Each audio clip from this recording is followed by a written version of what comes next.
Hey everyone, welcome back to XCOM Enemy Within. So this is going to be the start of my second XCOM Enemy Within playthrough, or Season 2 if you want to call it that. I will be doing quite a few things that should make this particular game different enough from my first XCOM Enemy Within playthrough. So I'll go over all the options that I will be using in just a second. I will obviously be playing on Impossible. Now, I will use Iron Man because quite a few people asked for that, but I do have to tell you that I strongly disagree with using this, because what this means is that I risk losing my entire playthrough halfway through or losing footage from entire missions. I did have some crash and freeze bugs in the game already, which resulted in lost footage in my first playthrough, but the difference is I was able to just load the save game and re-record the same mission again. I will not be able to do it with this. I also lost my entire playthrough that I was playing on the side on Iron Man. I got about halfway through the game, then I got a freeze in the middle of one of the missions and my save game got corrupted. So I lost the entire playthrough in like 6th or 7th month. I was pretty damn close to the end of the game. So if this happens during this game, this series will end and I will not be able to continue it at all. So that's just an advance warning, but quite a few people asked for me to use it, so I will be using it. I'm just warning you in advance that there is a risk that this playthrough will not be finished. So with that out of the way, there are quite a few options that I will be using to make this game different enough from the first one. So first of all, I'm going for Training Roulette. This, in my opinion, is one of the best new options in XCOM Enemy Within.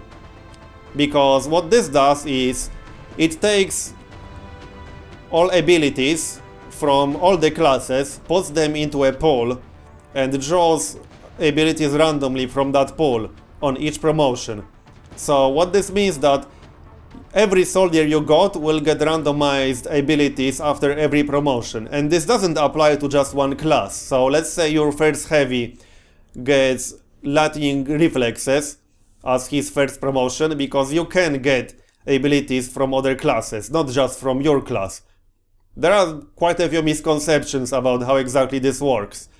You can basically get any ability, with a few exceptions, from any class in the game on any other class. So your heavy can get lightning reflexes, your sniper can get suppression, and with a few exceptions, you can mostly get any ability in the game in that fashion. The only exceptions are abilities that are tied to a specific class. So for example, sniper will always have headshot, the heavy will always have rocket, the shredder rocket is one of the class unique abilities, so you can't get shredder rocket on any class other than heavy, for example. You can't get squad sight on any class other than sniper, even though squad sight is not the initial promotion for squaddies, but you can only get squad sight on snipers. But other than a few select abilities like that, smoke and mirrors on support is also one such restricted ability. You can get anything on any class. So this increases the game's replayability drastically. And before I go into other second wave options that I will be using, I will say that my criteria for using this is not whether they make the game easier or harder. I've read way too many arguments on various forums that Training Roulette makes the game easier because you can get really overpowered combos. That's true to some extent, but first of all, you can also get crappy combos, and second, it does increase the game's replayability in a major way, and I don't think anyone can possibly argue that. If you finish the game 7 times like I did, I have something like 250 or 300 hours clocked in the game according to Steam, then you're not looking for things that make the game easier or higher. Especially when you finished it multiple times on Impossible, you're looking for things that will increase the game's replayability and fun factor. And Training Roulette makes the game a lot more replayable, and it makes the game a lot more fun, because it's fun to see what kind of weird ability combo you can get on your next soldier. At least this increases the fun that I had in the game tenfold. Maybe not that much, but definitely makes it more fun. Also, for a similar reason, I'm going to use Not Created Equally and Hidden Potential. Now again, I've seen a lot of arguments from people who say this makes the game easy because you can cherry pick soldiers with the best stats, because what this does is that not created equally gives your soldiers random starting stats, so mostly randomized aim, that's the most important stat you can possibly get. The lowest starting aim you can get is 55, I believe, and the highest is 80. And hidden potential gives you random stat increases after promotions. So you can get soldier with very high starting aim, 80, and then still get high stat increases after every promotion. And you will end up with a really overpowered soldier with monstrous aim. But you can also end up with really crappy soldiers. And this can be fun combined with Shining Roulette. You can have a really overpowered ability combo, but on a soldier with very low aim. You can also obviously get a really overpowered soldier, but that's where the next second wave option comes in. So I will be using Red Fog, which reduces your soldier's stats if he was wounded in combat. So this is a universally bad modifier. It always decreases your stats if you take any kind of damage. So that should balance out the high aim that I could possibly get from some of these combos. I was considering using Absolutely Critical, but while this does give aliens guaranteed crits on you, it also gives you guaranteed crits. So this makes the Assault class extremely powerful. This makes the Assault class godlike, because you will pretty much always get critical hits if you use the Assault class like I do, with shotgun to the face tactics. So I will not be using Absolutely Critical. I will not be using Marathon either. Some people ask for it, but honestly, one full playthrough of XCOM is long enough without Marathon. My first playthrough took over 40 parts, so in my opinion that's long enough. I'd rather play two different games and make them different enough with various options than one super long game that will take 100 parts. I'm not really interested in playing one playthrough for 80 to 100 parts.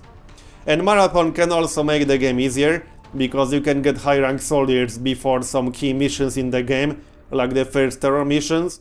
You can easily have a colonel rank soldier before the first or second terror mission, where without Marathon that's not really possible. And also I decided to use each Trigger Tentacle. This gives the aliens 50% chance of shooting you instead of moving or going into Overwatch. This only applies to aliens that do not use cover. So the three alien types this mostly applies to are the Sectopods, Mechtoids and Cyberdiscs. And last but not least, I also decided to use aiming angles. This gives you a bonus if you are closer to flanking an enemy. You need to be at least 45 degrees to the enemy or closer to get a bonus, and this bonus ranges from +5 to 5 less than cover bonus. So if your target has partial cover, you can get up to +15. If your opponent has full cover, you can get up to +35. That's how it works. It does make the game harder, because while you can have higher chance to hit aliens yourself, if you take advantage of this, the aliens will generally have higher chance to kill you, which affects the early game in particular, when the aliens can kill you in one hit and they don't even have to crit you. And obviously you will kill hundreds of aliens during your playthrough, but you can't afford losing more than a handful of soldiers, because otherwise you're going to lose the entire game. Anyway, that's the 6 options that I decided to use, so let's get started. I was already thinking about which exact continent to use for my base, and I decided to use Europe for the workshops and laboratories bonus. The second clause was Asia for the 50% foundry and officer training school reduction. Oh, and also one important thing that I didn't mention. I decided to do one other thing that will make this playthrough different enough from the first one, so I will be going for the Army of 4. The Army of 4 is technically an achievement, but I'm not really the achievement hunter type. I don't really care about achievements all that much. I decided to go for it just to make this playthrough different enough, maybe a little bit harder and more exciting. So what Army of 4 means is that I will not be upgrading my squad size for the entire mission. I will only be using 4 soldiers, I mean for the entire game, not mission. So I will only be using 4 soldiers for this entire game. Now that doesn't mean I won't ever build the officer training school. I will get officer training school for some of the other promotions, but I will not be upgrading my squad size. So that will obviously make a lot of missions a lot harder. And it might mean I won't be able to use mech soldiers, because I would have to give up one of the classes in my squad. I will definitely not give up heavy. I will not give up assault. And I want to have a sniper. I could replace support, because with training roulette you can actually get field medic on other classes. And field medic is more or less the most important use of support without training roulette. So I might replace support with a mech soldier, but we'll see. I'll have to see what kind of skill combos I can get on my soldiers. So we'll see about that. However, I could also replace my support with a second heavy. That's a possibility. I could consider replacing my assault if I get lightning reflexes on other classes. See, that's why training roulette is so much fun. You get a lot of really interesting choices with it. And yes, that's the first group already. And I need to grab that meld. Or, well, I want to grab that meld. So we'll see how this goes. I might use a grenade. Oh, he's actually standing in the open. That's good for me. But yeah, this is going to be interesting. I definitely want to load the meld. So I'm going to move here and shoot this sector in the face. What's my aim on these people? 70. Okay, well, that's pretty good. Maybe I should kill him on someone else. 20%? What's this guy's aim? 60. I'm just going to check all of them. 70 and 60. Okay then. So 66% chance to hit. Oh yeah, he does have partial cover against this guy. But I'm also getting a 15% aiming angles bonus, or 13%. So this is almost the max possible bonus right now, because you can get up to 5 less than the cover bonus. So when the cover bonus is 20, you can get up to plus 15 from aiming angles. Do I want to take a shot with 66% chance to hit? Maybe. Maybe not. I'm not sure about that. If I miss, I'm kind of in trouble. I could more or less guarantee a kill using her. Or well, I can't guarantee a kill because I'm not guaranteed to do 4 damage, but it's a guaranteed hit. And then I could use grenade on this guy. But I can't throw it this far. What I was thinking about is using a grenade to hit both of these sectoids. Like so. Oh, I can't hit them both with one grenade. Okay, that's a bit annoying. Yeah, I can't hit them both with one grenade. They are like a pixel too far away from each other. Yeah, they are quite literally 1 pixel too far away. I could destroy this cover, so it might still be worth using a grenade. And I think it is. Yes, because I can destroy this sectoid's cover with that grenade. I still need to kill this sectoid, because if I don't, I risk losing my soldier. Or well, I don't risk losing my soldier, I pretty much guarantee losing my soldier. I could always throw another grenade, but I don't like wasting 2 out of 4 grenades for the first group. Let's take this shot. Okay, he's dead. So I need to hit that one. 60%. Let's try. Nice, he's dead. And the third one is at 1 health. I don't think I can kill him. I can try. I can open this. And he doesn't actually have cover. I won't be wasting a grenade for one sectoid. 75%. He's dead. Okay, so that's a very good start of this mission. I'm very happy about that. Now I need to reload everything. I will not be bothering with the second meld container. I'm very happy with 10 meld from the first mission.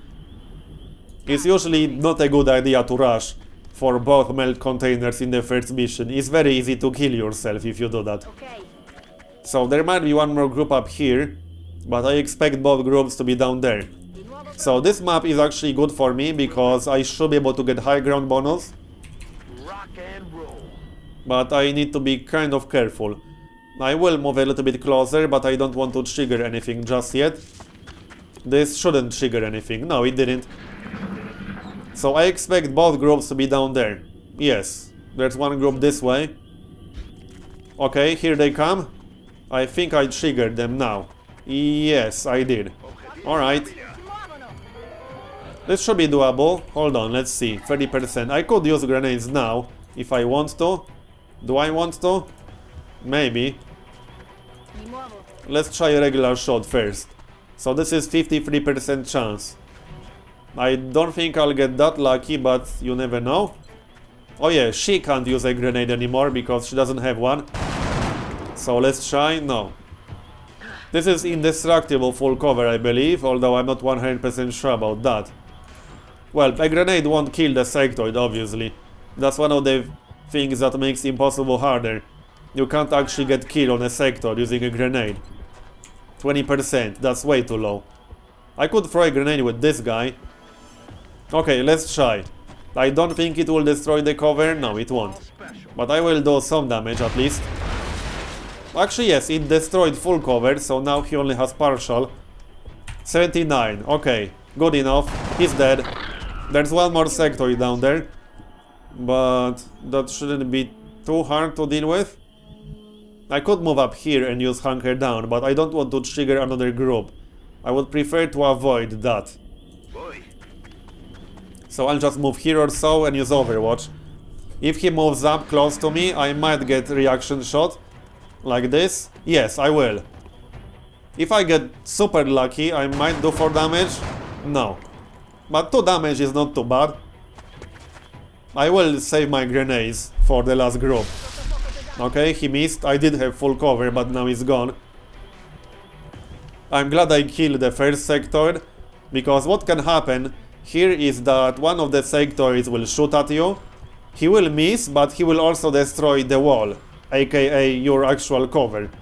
I still have partial cover, but obviously that's not nearly as good as full cover. He's dead.